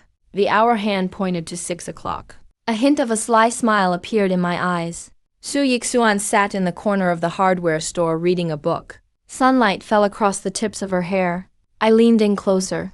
Officer Su, you're so engrossed. Is something the matter, Mr. Li? I'd like to take you to dinner. To thank you for saving my life, Su Yixuan said. It was just part of my job. I didn't intend to let it go at that. The one I'm inviting is Su Yixuan, not some national security agent. In my heart, you've never been just my bodyguard. In those cold eyes, there was a trace of an almost imperceptible ripple. I pressed my advantage. On that commercial street outside our alma mater, there's a place called Fat Sister's Spicy Skewers. The food is excellent. Su Yixuan quickly regained her cool demeanor. It's not necessary. I'm not busy anyway. She stood up to get to work, starting to pack things up. Finally, she turned back to look at me. But then again, you're always talking about the mission. Since I'm heading out to the commercial street now, and it's a crowded place, don't you want to come along? To carry out your mission of protecting me? Su Yixuan was taken aback. She truly had no reason to refuse. Let's go. I smiled like a child who had gotten his way. Taking the opportunity to use the restroom, I quietly went to the backyard and called home. Mom, I won't be back for dinner tonight. I have some things to take care of at the shop. Wu Shuli on the other end was clearly stunned for a moment. What's going on? Did you invite Yixuan? Everything was under control. Su Yixuan and I locked up the hardware store and walked toward the commercial street. I deliberately slowed my pace, walking side by side with her. Yixuan, back in school. You were the white moonlight for all the boys. Nonsense. I smiled. If those guys saw us like this now, they'd probably want to kill me. Su Yixuan didn't say anything, but her pace quickened slightly. The commercial street was as bustling as ever. The two of us found Fat Sister's spicy skewers, just as I picked up a skewer of fish tofu. My phone suddenly rang. I pulled it out and saw it was Wu Shan. I frowned slightly, but answered it anyway. Commander Wu, Mr. Li, where are you now? There is a very important matter. I'm coming to pick you up right now. We'll talk in person. Su Yixuan asked. Was that Commander Wu from the Northern Theater Command? To have him come pick you up in person. It must be a matter of extreme urgency. I smiled and handed her a skewer of fish tofu. Let's finish the skewers first. Nothing in the world is more important than my date. Who's on a date with you? Su Yixuan's cheeks turned red again. The two of us continued eating our skewers, chatting about funny stories from high school. I mentioned the time Dong Guotao was caught reading martial arts novels in class and got into a huge mess with the teacher. Su Yixuan couldn't help but laugh out loud, her eyes curving into crescents. Seeing this, I thought, so the Ice Queen can smile after all. Su Yixuan froze for a moment, just as she was about to retort. Her gaze suddenly sharpened. At a nearby table, a group of thuggish-looking youths were sitting together, their eyes wandering all over the place. One of them, with dyed yellow hair, was staring intently at Su Yixuan with a lewd smile. The man sitting in the center slowly raised his head. When his gaze fell on me, his face stiffened, and a look of pure malice surfaced in his eyes. Tong Bing had been fuming with rage these past few days. His job was gone. His future was ruined. And even Du Xiaowen had been banished to Kao Shantin. And the one responsible for all of this was me. The yellow-haired guy leaned in. Brother Bing, do you know them? Tong Bing gritted his teeth. Everything I've become today is all thanks to him. The yellow-haired guy stood up abruptly. Damn. Daring to mess with Brother Bing. Today we'll show him. What's what? The group stood up and surrounded us. I had noticed the commotion long ago. I looked up and saw Tang Bing immediately. It really is a small world. Su Yixuan put down her bamboo skewer, quietly moved closer to me, and shielded me behind her. The yellow-haired guy rushed to the table and reached out to grab Su Yixuan's shoulder. Little beauty, come with me. Su Yixuan slightly shifted her body and grabbed the yellow-haired guy's wrist. With a sudden twist downward, a blood-curdling scream rang out. Su Yixuan delivered a kick, squarely to the back of his knee. The yellow-haired guy fell to his knees with a thud. This sequence of moves was as fast as lightning, taking barely 2 seconds. Tong Bing roared, beat them to death. The remaining youths grabbed beer bottles and stools and hurled them at us. Su Yixuan maneuvered gracefully, every strike precise and ruthless. She dodged a flying stool and struck the opponent's neck with a backhand palm. The youth collapsed instantly. She kicked away a thug trying to sneak up on her and drove her knee into another man's stomach. The man curled up on the ground in pain. In just a few minutes, Tong Bing's crew was left groveling on the ground. Tong Bing's expression changed drastically. Blustering while hiding his fear, he roared, "My dad is the deputy director of the Qingcheng Audit Bureau. I'll make you pay for this." He pulled out his phone and quickly dialed a number. "Brother Chow, I've been beaten up. Right here at Fat Sister's spicy skewer stand. Bring your men over quickly." He hung up the phone and glared at me fiercely. "Li Yance, just you wait." I gave a disdainful smile. "I'm waiting right here." Less than 10 minutes later, the urgent sound of sirens drifted from the distance. 2 police cars screeched to a halt. Officer Michao rushed down with half a dozen auxiliary police. Who the hell dares to start a fight in my jurisdiction? Are you tired of living? Ma Chao stood with hands on hips. "Zhao Bing, who hit you?" Tong Bing pointed at me. "Brother Chao, it's him. And that woman too. Hurry up and arrest them." Ma Chao signaled the auxiliary police behind him. "Take them away." Su Yixuan immediately stepped in front of me. "We acted in self-defense," she said coldly. "They attacked first." Ma Chao snorted. "Whether it was self-defense or not, we'll decide that at the station." Tong Bing grinned triumphantly from the side. "Li Yance, let's see you act tough now." Su Yixuan's eyes turned cold. She pulled out a black leather ID case. The gold-embossed characters for Ministry of State Security of the Dragon Kingdom glinted sharply under the lights. The photo on the ID was indeed her, and the official seal was clearly visible. Ma Chao's expression froze instantly. His legs went weak, and he nearly collapsed to the ground. This person was actually from the Ministry of State Security. How deep a mess had he just stepped into? Su Yixuan put her ID away. He looked at Ma Chao with a cold gaze. Are you still planning to take us back to the police station now? Ma Chao quickly waved his hand. He forced a smile that looked even worse than crying. It's all just a misunderstanding. Tong Bingjing stepped forward proactively. Chao, what are you afraid of? I've already investigated Li Yun's. He's simply a self-employed owner of a hardware store. He doesn't have any background at all. This woman must be bluffing. Ma Chao glared at him fiercely. 3 vans came charging over in a grand fashion. The doors swung open. Over 20 burly men in black short-sleeve shirts got out. Each of them held a steel pipe in their hands. Tong Bing's men have arrived. The bald, muscular leader walked up to Tang Bing. Bing, they're here. Tang Bing shoved Ma Chao aside. He wore a ferocious grin.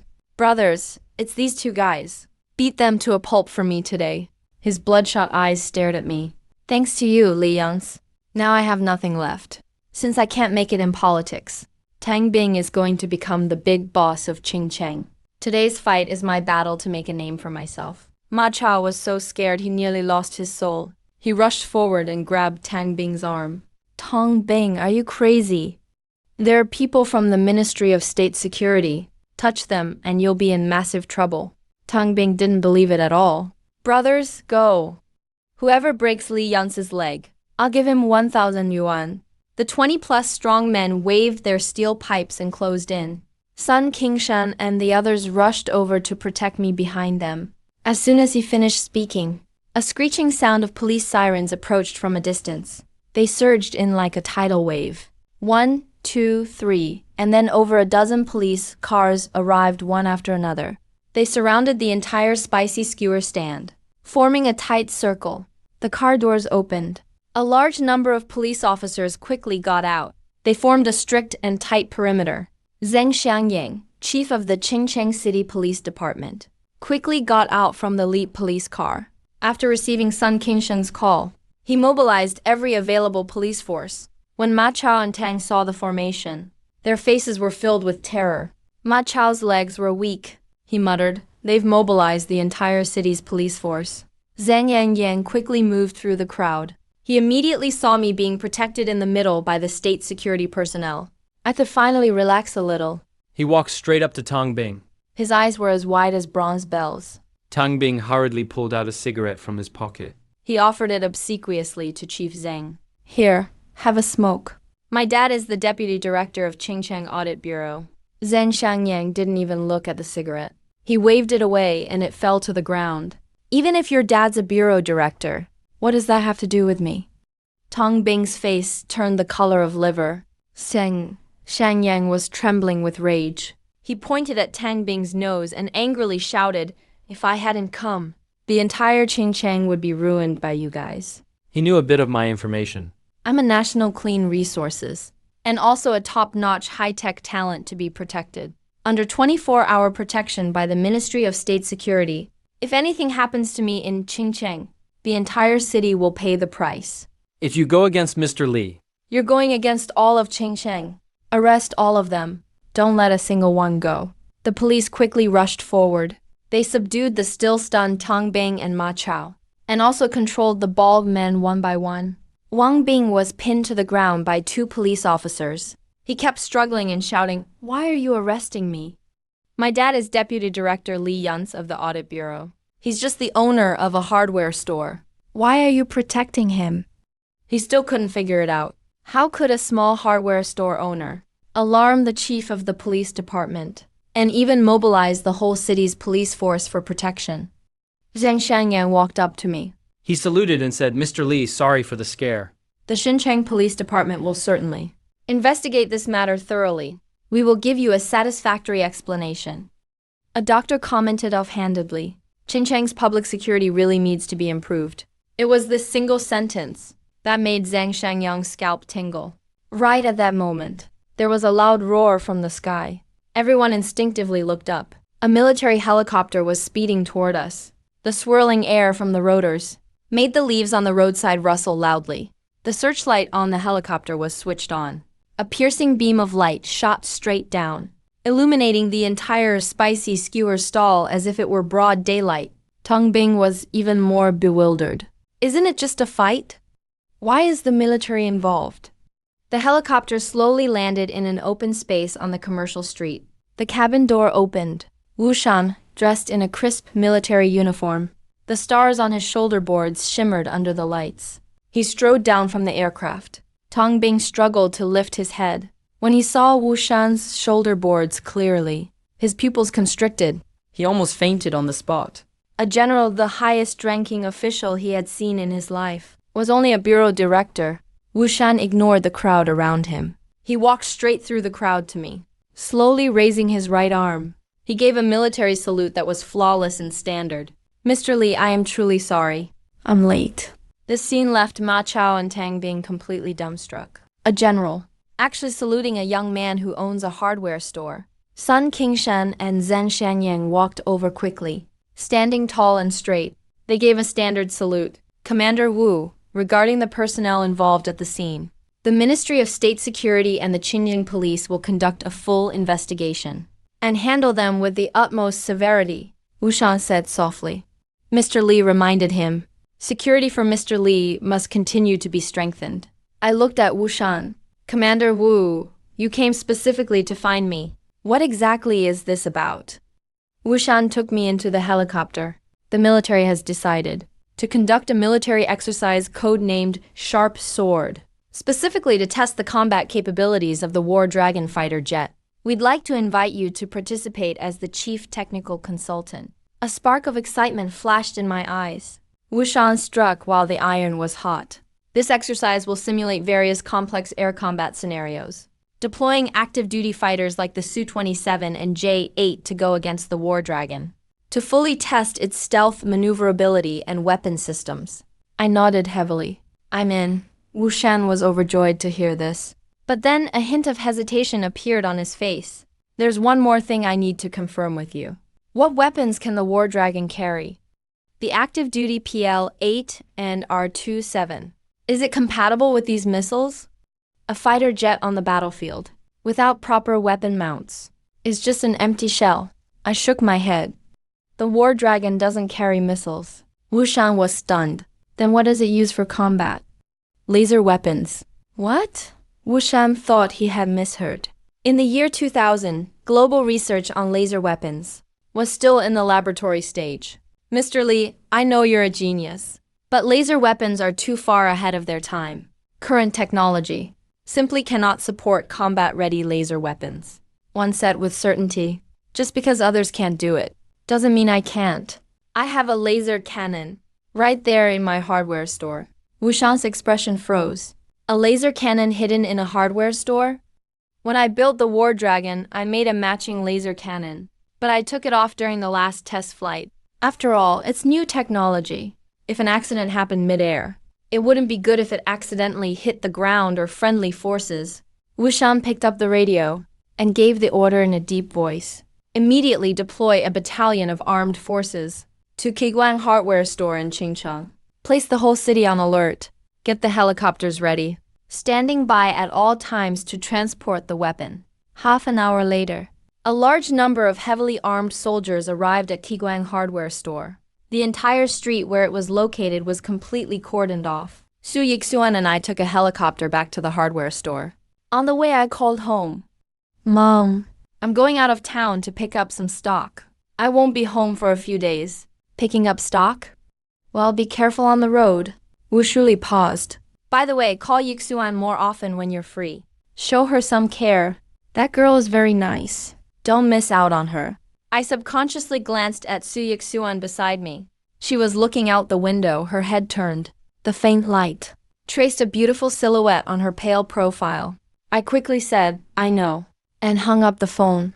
A brief silence fell inside the helicopter. I glanced at Su Yixuan and noticed the tips of her ears had turned slightly red at some point. The helicopter arrived at Kiguang hardware store. I led Lushan and Su Yixuan into the backyard. In an inconspicuous corner, I pulled back the canvas. A milky white painted, sleek laser cannon appeared before them. The body of the cannon fit perfectly on the War Dragon's mounting points. 3 circular muzzles, arranged in a precise sequence.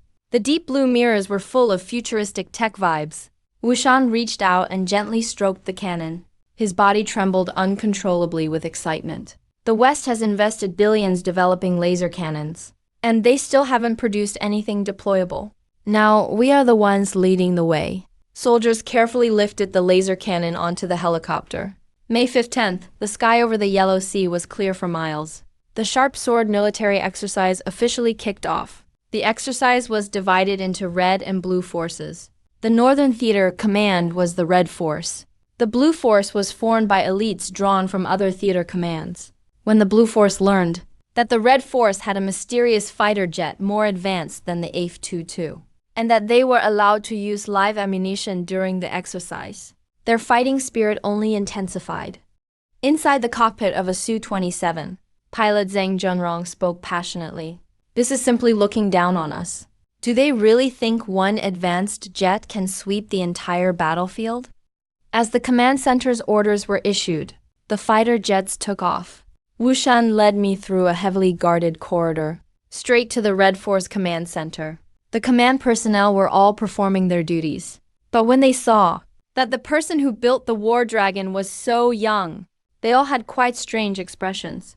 I ignored them, staring at the giant electronic sand table on the wall. Mr. Lee, whether the military will fully decide to mass-produce the War Dragon depends entirely on this exercise. Wushan wanted to give me one last reminder. There was no sign of nervousness on my face. Commander Wu, everything will go according to plan. My gaze swept over the electronic sand table. I looked completely relaxed, to be honest. If I didn't want to make the Blue Force look too bad. In 10 minutes at most, this exercise could be over. Wushan's eyes widened. The other personnel in the command center whispered among themselves. Over in 10 minutes?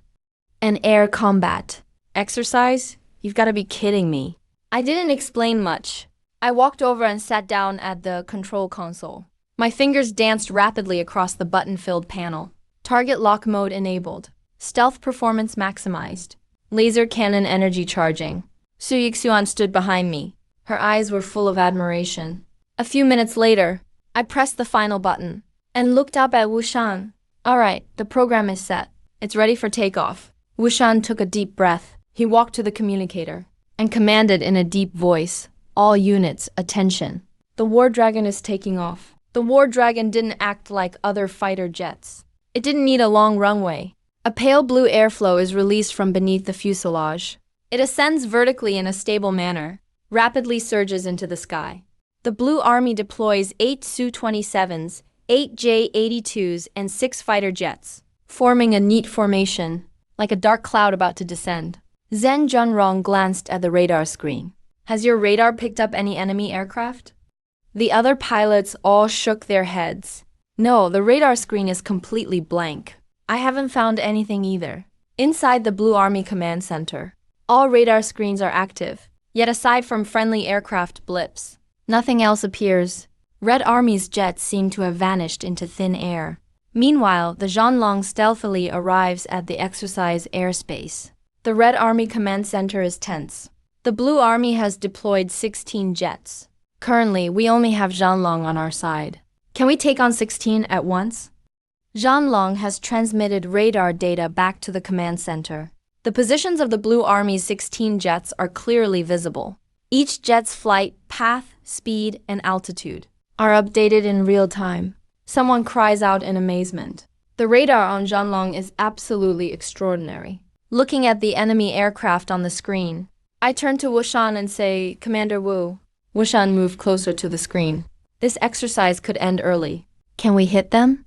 The distance between Zhanlong and Blue Army jets is about 200 kilometers. Such a long distance. Not to mention the laser cannon. We'll know once we try. Hit accurately. I smile. Time to give them a little surprise. I lightly tap the attack button on the control panel. The laser cannon locks onto Blue Army Jet 003. On the side of Zhanlong's fuselage, the blue mirror-like barrel slowly extends. An urgent alarm suddenly blares in the Blue Army Command Center. Reporting to the commander, a faint glow of energy gathers. Jet 3 signal vanished. The exercise system declares it destroyed. It exits the exercise. Blue Army's chief commander Dai Weigu is stunned. Say it again.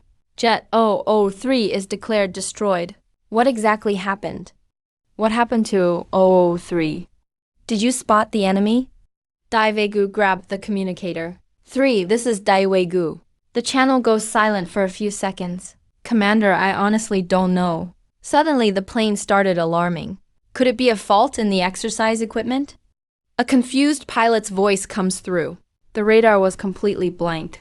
I didn't even see a hint of the enemy. Someone in the command center muttered quietly. He immediately picks up the encrypted phone and calls the exercise review committee. A firm voice comes from the other end. Commander Dai. Dai Weigu's expression darkens. After verification, Blue Army Jet 3's power cabin. The ruling is fully valid. There is no margin of error. Was precisely hit by Red Army weaponry. The Blue Army Command Center falls silent. This goes beyond their understanding of aerial combat. Dai Weigu gasps in shock. Meanwhile, the Red Army Command Center presents a different scene. An invisible enemy, with a mysterious weapon able to instantly destroy jets. Wushan was stunned at first, then burst out laughing when the screen showed Blue Army Jet 3's signal disappearing. Its precision hit from 200 kilometers away. Commander Wu, this laser cannon is incredible. And it wasn't detected. When I was lecturing pilots in Beijing before, Zheng Junrong from the Southern Theater Command, I remain unusually calm, was extremely confident in the 8-ring-1 tactic. Today is the perfect occasion.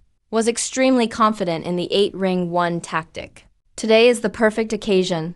How about giving them a chance? Let them try this tactic to see if it actually works. Wushan pondered for a moment, so that War Dragon appears within their line of sight. Let's see their 8-4-1 strategy.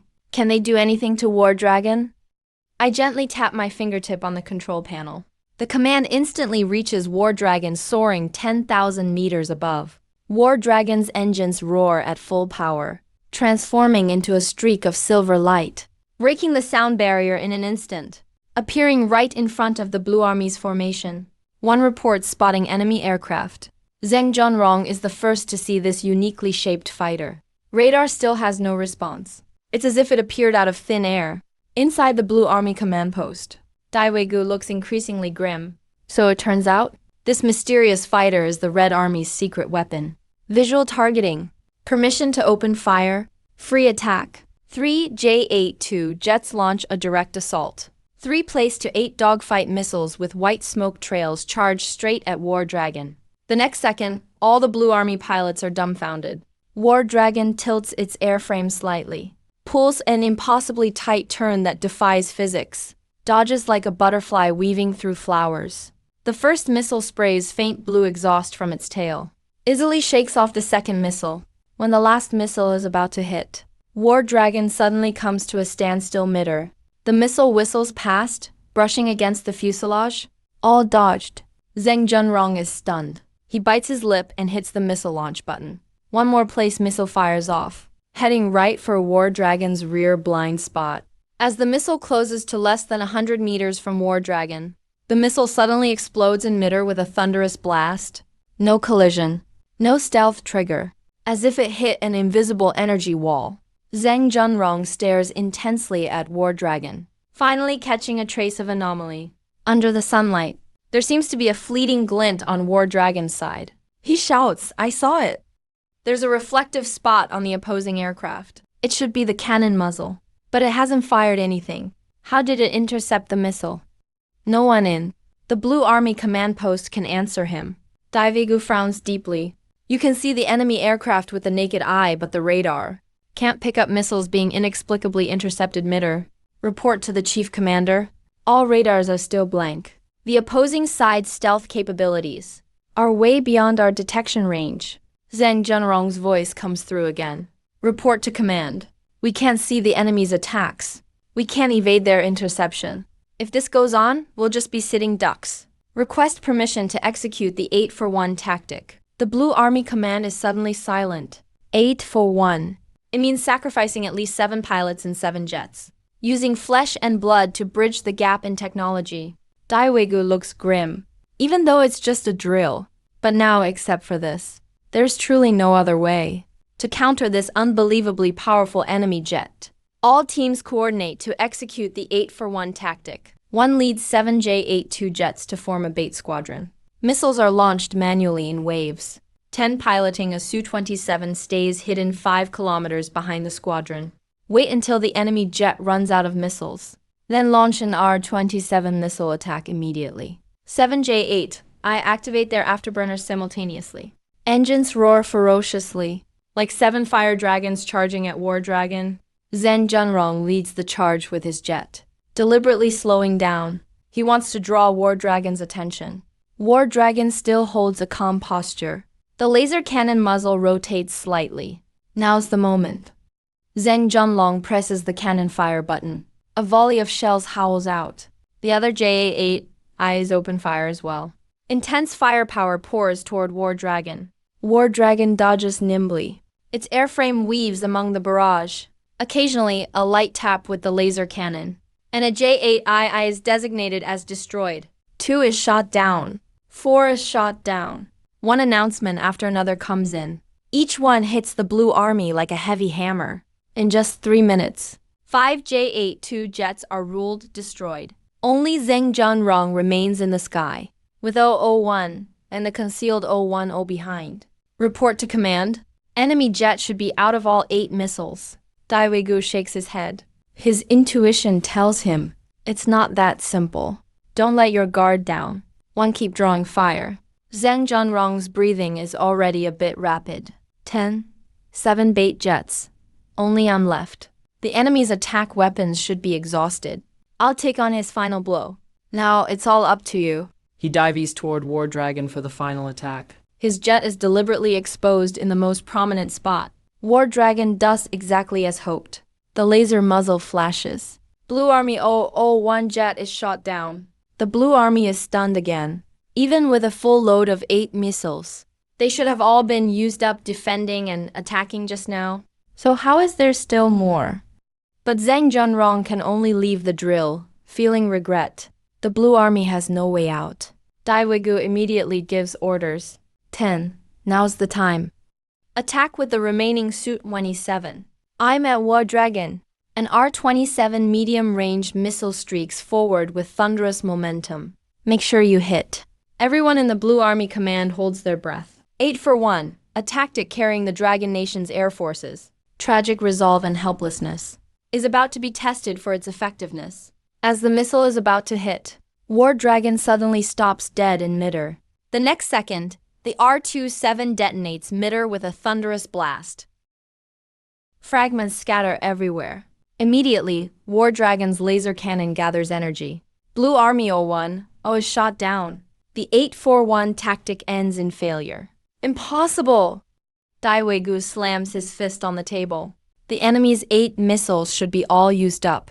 How could there still be a missile left to shoot down? 10? There must be a system issue.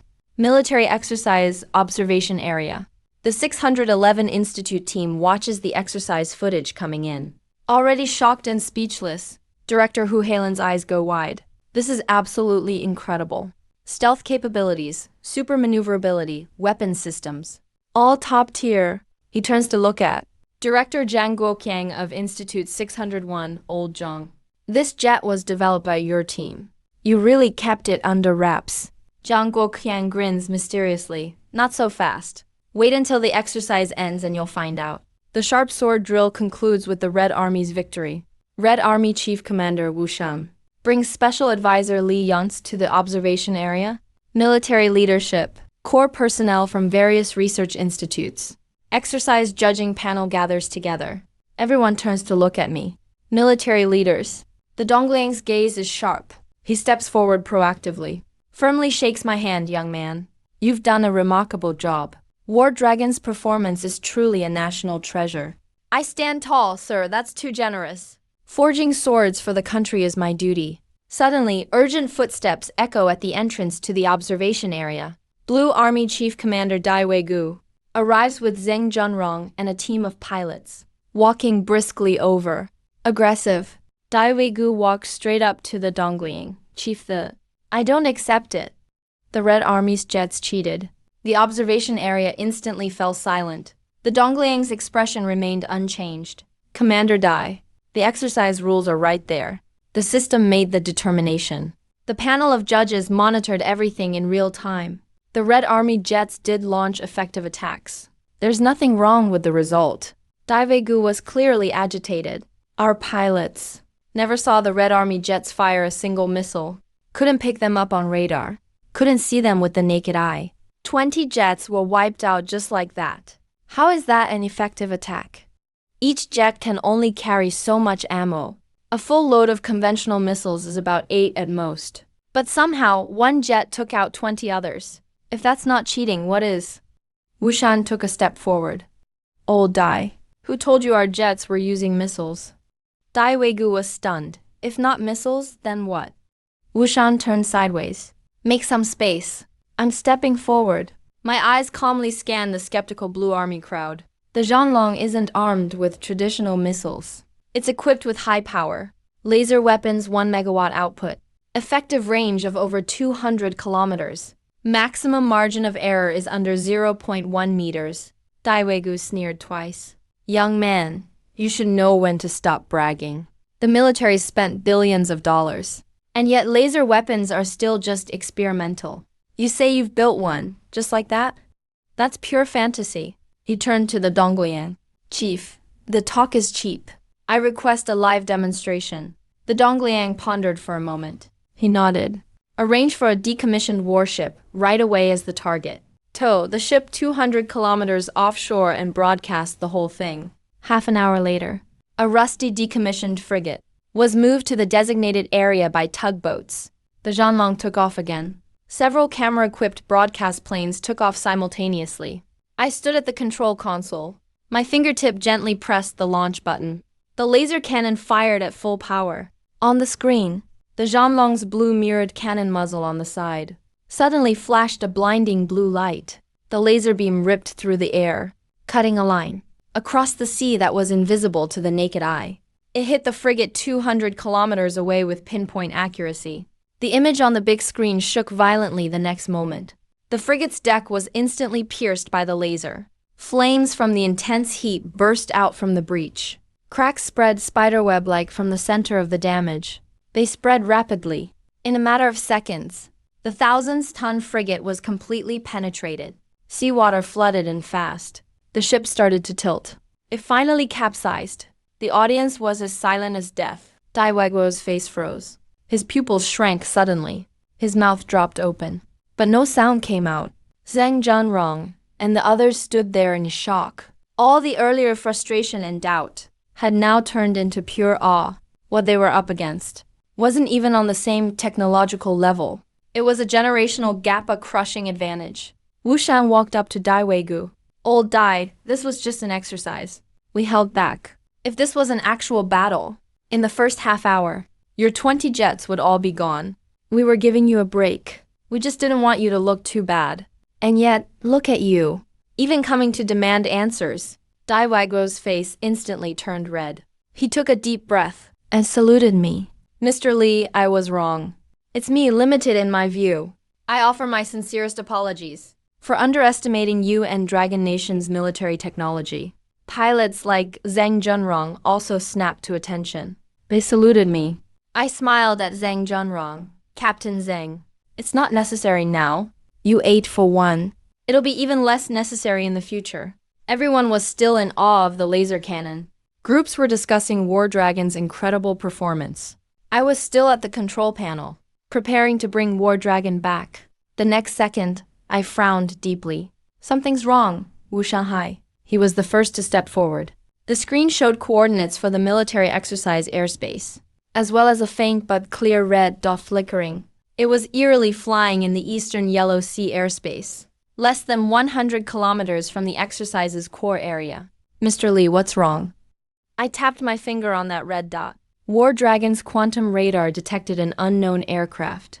Coordinates: latitude 3752, north. Longitude 12,436 feet east. Altitude 5,000 meters. Speed Mach 18. Judged to be Eagle's F-15 fighter jet. Someone asked, skeptically. Our warning radars cover the exercise zone completely. If an enemy aircraft got close, the alarms would have gone off long ago. The Dongliang's face darkened. He sternly ordered all warning radars activated immediately. Sweep all frequencies in the surrounding airspace. Staff rapidly tapped their keyboards. A few minutes passed. The screen was still blank. Report, Commander. All radar scans complete. No aircraft signals in that airspace. Daiwegu glanced at me with a look of confusion. Sir, War Dragon's radar system is indeed advanced, but it just underwent a high-power laser cannon output. Could the components be temporarily inaccurate? I cut him off. War Dragon's radar system is not mistaken. I suspect this aircraft is targeting our military exercise, trying to spy on our military intelligence. I paused and said sharply, not an inch of Dragon Nation's territory will be conceded. Since they dared to cross the red line, they must pay the price. The Dongliang looked at me. Mr. Lee, do you intend to deploy War Dragon? To give them a little shock? Dongliang caught the implication. Not to drive them away, but to take them down directly. He said gravely, exactly. Tell them. Dragon Nation's sky isn't a place they can come and go as they please. Come and leave whenever they want. Mr. Lee, have War Dragon lock onto the target and authorize attack. I responded loudly. Yes, sir. At an altitude of 10,000 meters, War Dragon received the command. The aircraft adjusted its posture slightly. The blue mirror barrel of the laser cannon slowly rotated and aimed at the red dot 100 kilometers away. A faint blue energy glow quietly gathered at the barrel. Eastern airspace of the Yellow Sea. Eagle pilot Thompson was piloting his F-15C fighter jet, flying leisurely. Since entering service, the F-15 has never been shot down, an unbroken record. This made him inherently disdain Dragon Nation's Air Force. Hey, Charlie. Guess what the Dragon Nation guys are doing now? Thompson joked into the radio. Their exercise is going wild, but they still can't even spot our shadow. At Yokota Base, Charlie burst out laughing. Take it easy, Thompson.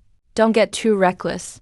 Thompson whistled. Once I've gathered the data, I plan to fly over Qingcheng City. Heard the seafood's pretty good there. Before the joke was finished, Thompson suddenly felt his plane jolt violently. All warning lights on his instrument panel lit up instantly. A piercing alarm blared in the cockpit. Damn it, what's happening? His expression changed dramatically. Engine bay alert. Power output plummeting.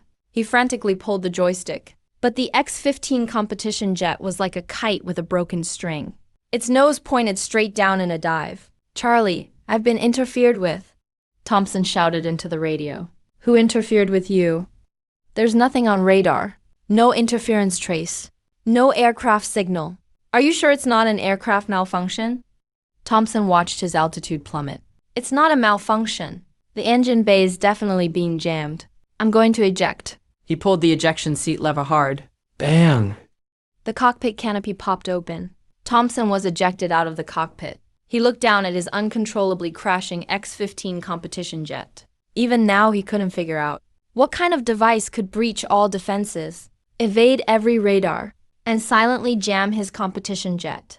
The silver wing that completed its mission didn't return, but under my control, the engine ran at full power, turning into a streak of silver light. Shooting eastward, Thompson was suspended midair, still shaken as he stared down at the sea.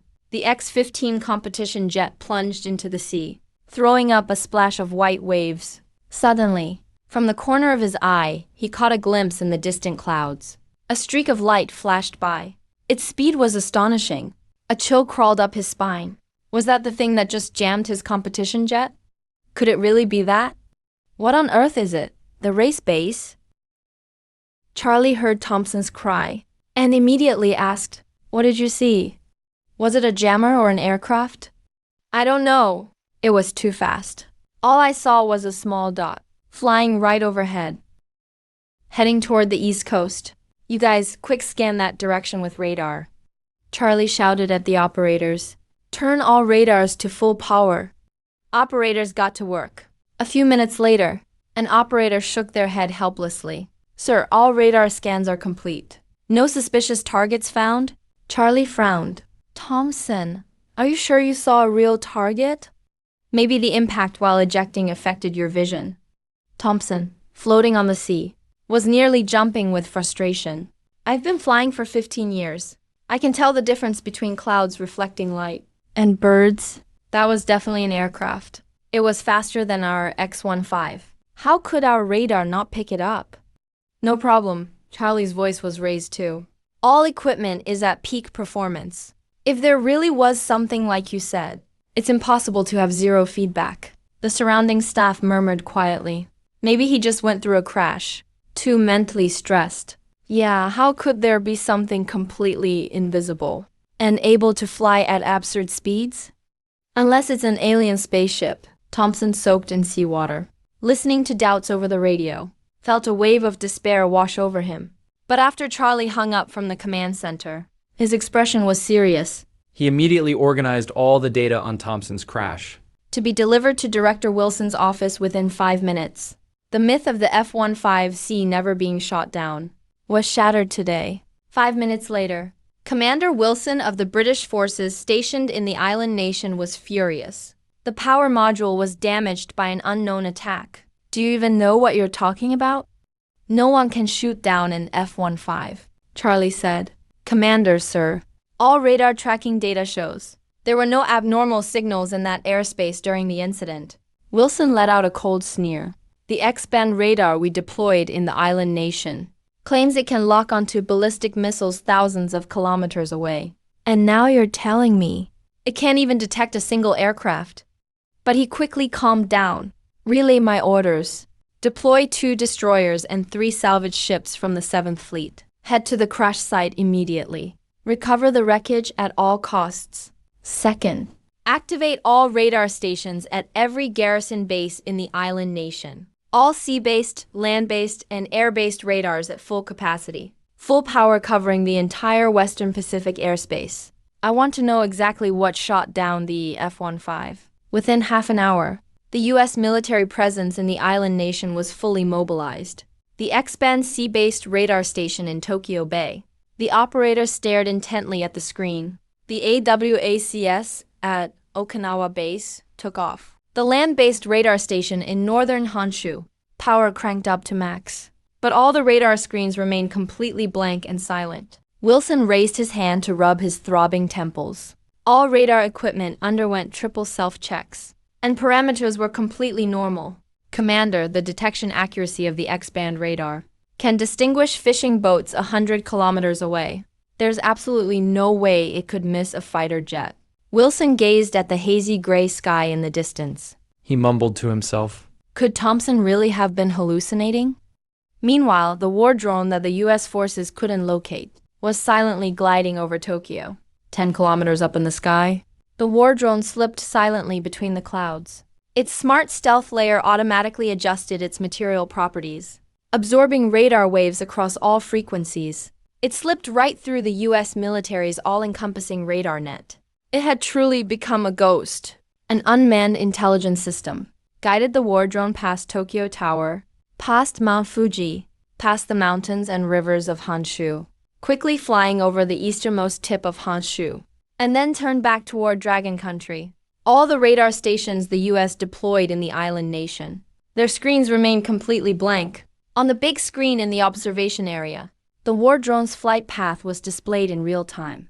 Everyone stood up excitedly. Amazing! This stealth capability is truly out of this world. The U.S. deployed so many radars in the island nation, and it was like they were all blind. The Dongliang stared at the flight path on the screen, his trembling hands shaking with excitement. Great job, Yuns. You made Dragon Country proud. The nation will never forget your contribution.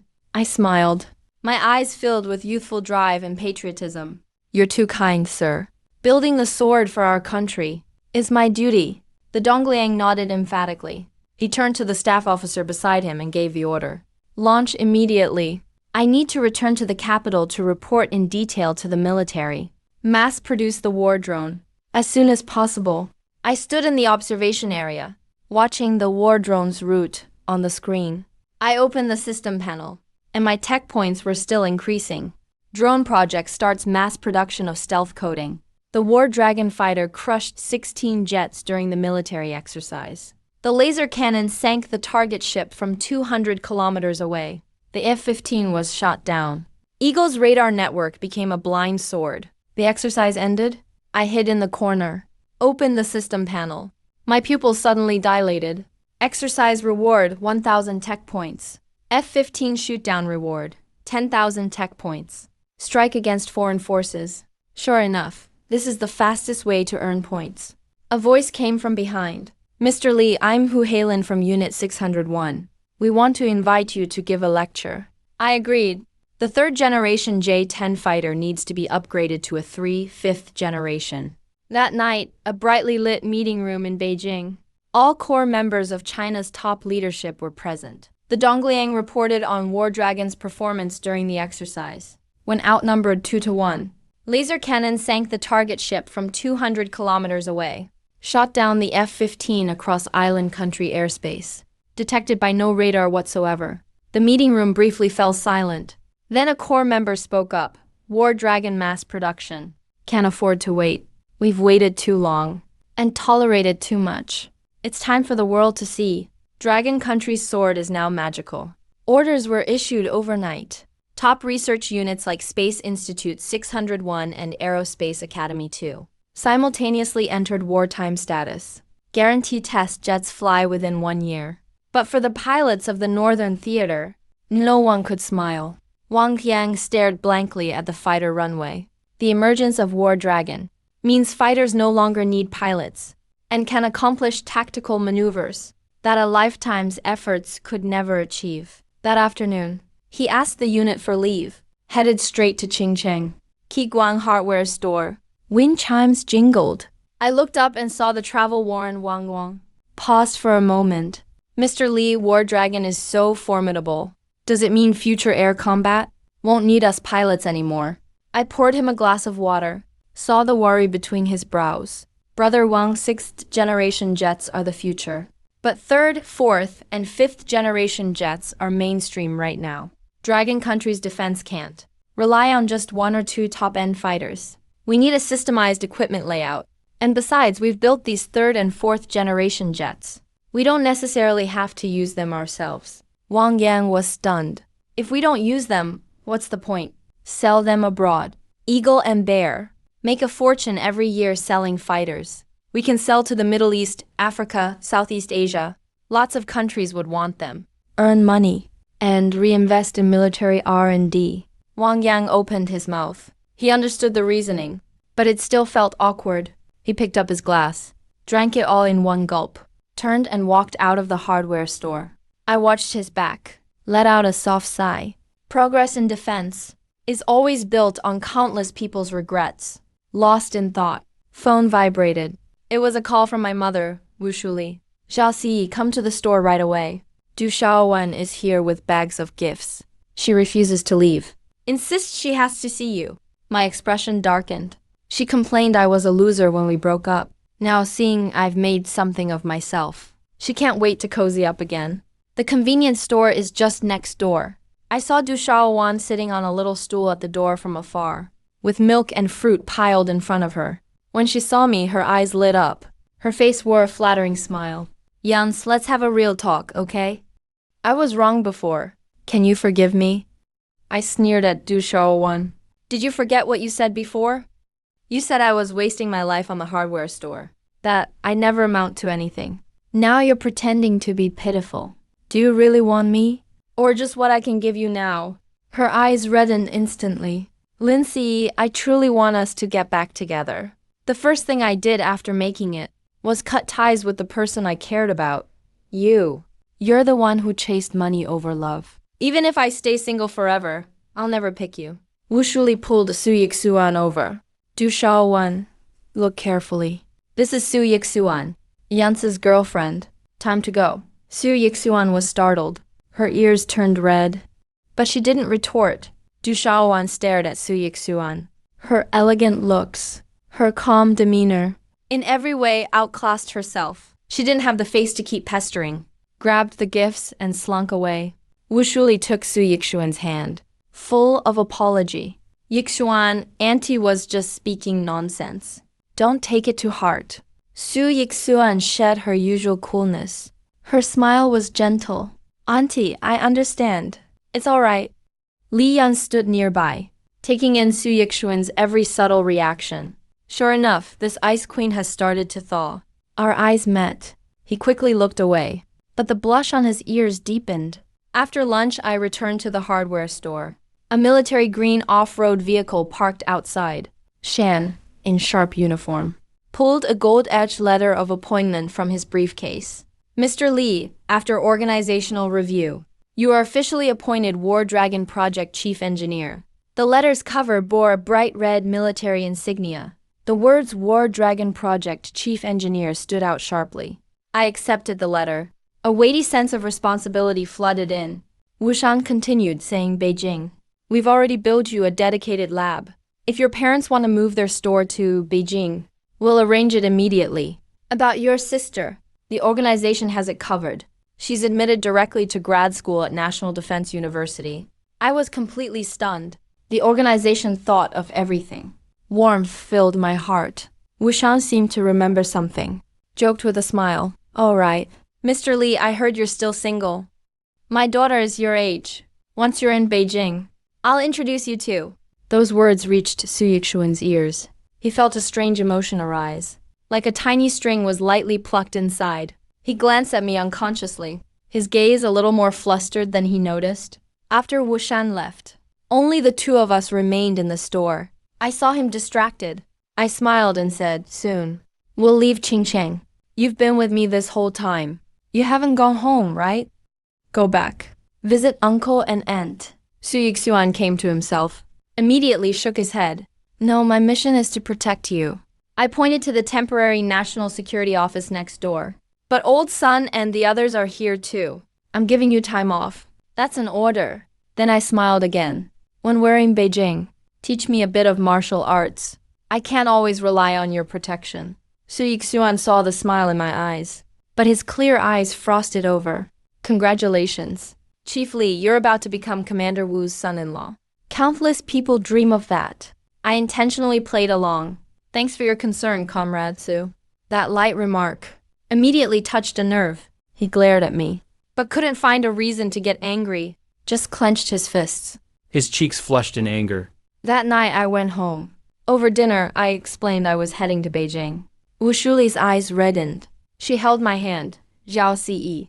To see you achieve this, Mom is truly happy. Beijing is the capital. To work there for the country.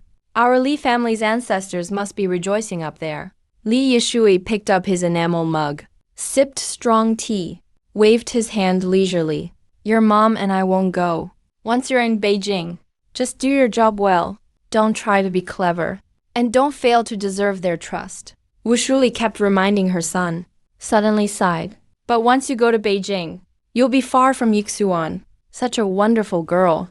Pretty and well-mannered. I was amused and exasperated. Mom, he works for the National Security Bureau. His job is in Beijing.